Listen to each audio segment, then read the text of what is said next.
Bitcoin je ponovno pod močnim pritiskom prodajalcev, saj je njegova cena padla pod mejo $66,000.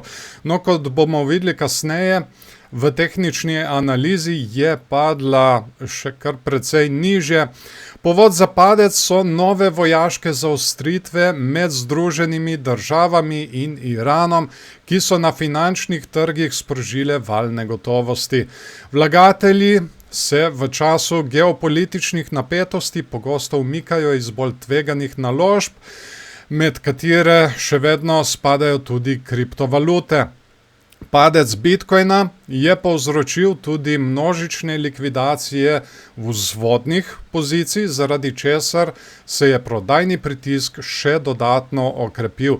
No, včeraj smo poročali, da naj bi te likvidacije obsegale tam nekje milijardo, zdaj naj bi obsegale že 1,5 milijarde, če ne celo več.